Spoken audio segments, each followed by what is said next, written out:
श्री सद्गुरुभ्यो नमः। आप सबका YS गुरु के NCERT संस्कृत सॉल्यूशन इस यूट्यूब चैनल पर हार्दिक स्वागत है। आज हम NCERT के द्वारा 6th क्लास के लिए निर्धारित पाठ्यपुस्तक रुचिरा प्रथमो भाग है। इस पाठ्यपुस्तक के चतुर्थ पाठ विद्यालय है, इस पाठ का सरलीकरण कर रहे हैं। तो इस पाठ के अंदर विद्यालय के विषय में छात्रों को ज्ञान करवाया गया है। यदि आप हमारे इस चैनल पर नए आए हैं तो सब्सक्राइब करना मत भूलें। तो आइए देखते हैं विद्यालय है। इस पाठ के अंदर आपको इस तरह के कुछ पैराग्राफ मिलेंगे और जैसा कि आप जानते हैं हम एक एक वर्ड मीनिंग करके छात्रों को समझाते हैं। तो आइए इनके एक एक वर्ड मीनिंग आपको समझाएंगे। सबसे पहले है, पहली जो पंक्तियां पूरी होगी उस पंक्ति पर हम आपको ब्रैकेट लगाकर ये संकेत कर देंगे कि यहाँ पर आपकी यह पंक्ति पूरी हो गई। तो पहली पंक्ति है, ऐसा है यह विद्यालय है, विद्यालय है, यह विद्यालय है।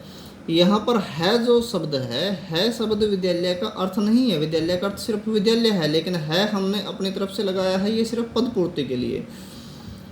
अस्ति शब्द का अर्थ है होता है। इसके बाद दूसरी पंक्ति है, अतर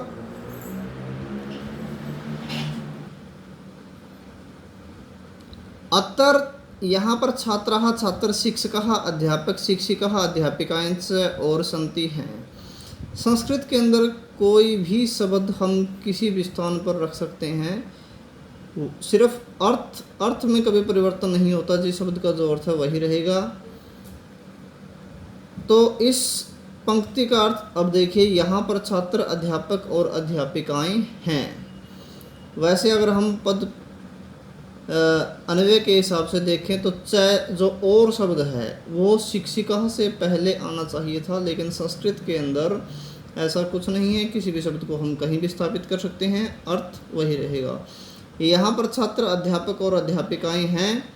इसके बाद है, ऐसा यह संगणक यंत्र कंप्यूटर प्रयोगशाला, प्रयोगशाला अर्थात लैब अस्ति है, यह कंप्यूटर प्रयोगशाला है। यह दूसरा पैराग्राफ हमारा शुरू हो गया। यहाँ से यहाँ कंप्यूटर का जो चित्र है उसके सामने, एतानी ये सब संगणक यंत्राणी कंप्यूटर सन्ति हैं, ये सब कंप्यूटर हैं।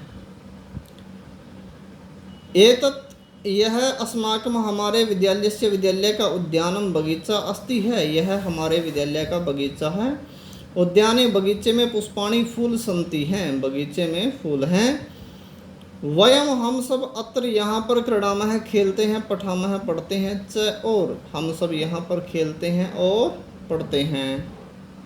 इसके बाद छात्रों की और अध्यापकों की आपस में वार्तालाप अर्थात बातचीत शुरू हो जाती है। तो यहाँ पर कुछ नाम आपको देखने को मिलेंगे।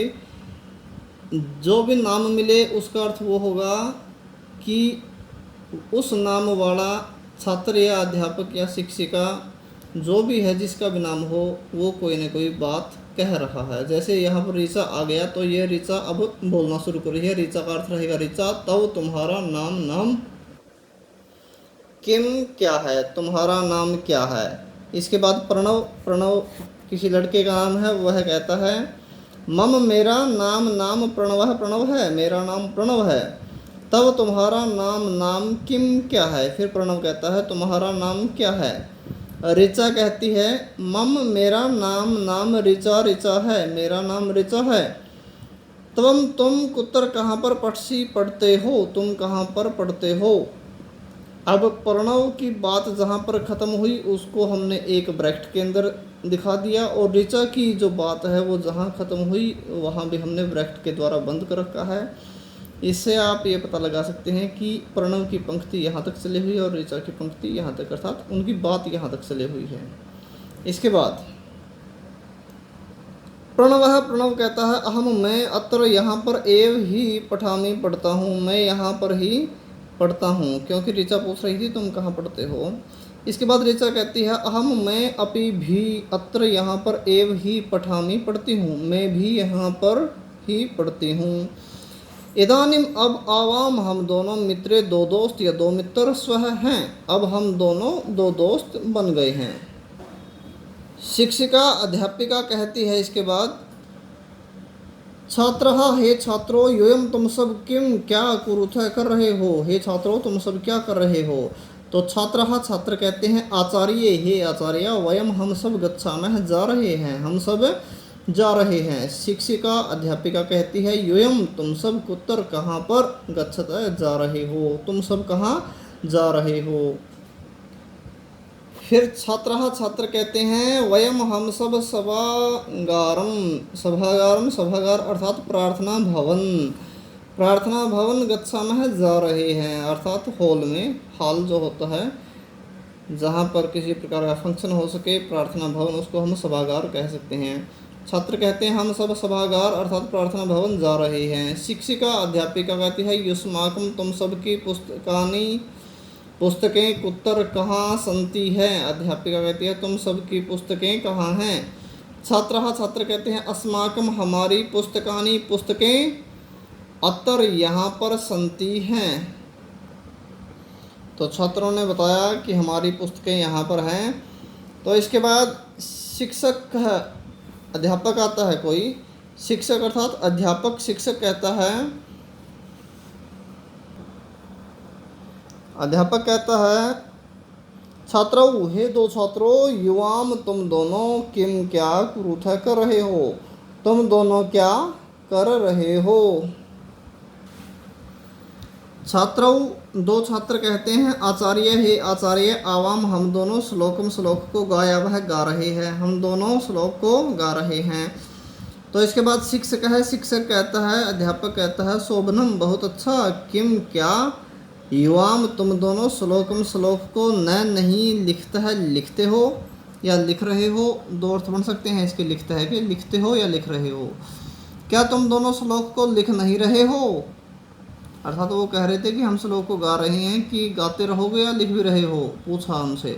तो छात्रों दोनों छात्र कहते हैं आवाम हम दोनों लिखा वह लिखते हैं या लिख रहे हैं, हम दोनों लिख भी रहे हैं। पढ़ा वह पढ़ते हैं, गाया वह हम दोनों गाते हैं, चित्राणी चित्रों को अभी भी रसिया वह बनाते हैं, हम दोनों पढ़ते हैं और हम दोनों चित्रों को भी बनाते हैं। तो शिक्षक है, शिक्षक कहता है बहु शोभनम बहुत अच्छा। तो यहाँ पर हमारा यह चतुर्थ पाठ पूरा हुआ। छात्र इस पाठ को ध्यान से पढ़ें और समझें, क्योंकि 6th क्लास जो है CBSE में यहाँ पर ये जो 6th क्लास का स्टैंडर्ड है यहाँ पर संस्कृत प्रथम बार छात्रों को पढ़ने को मिलती है। तो छात्र ज़्यादा से ज़्यादा शब्दों के अर्थों को समझें, इसलिए हमने ऐसा एक प्रयास किया और आप सबको यह हमारा प्रयास, यह वीडियो पसंद आई होगी ऐसा हमारा विश्वास है। तो हमारे इस चैनल को ज़्यादा से ज़्यादा लाइक करें, शेयर करें, कमेंट करें। धन्यवाद। जय तो संस्कृतम, जय तो भारतम।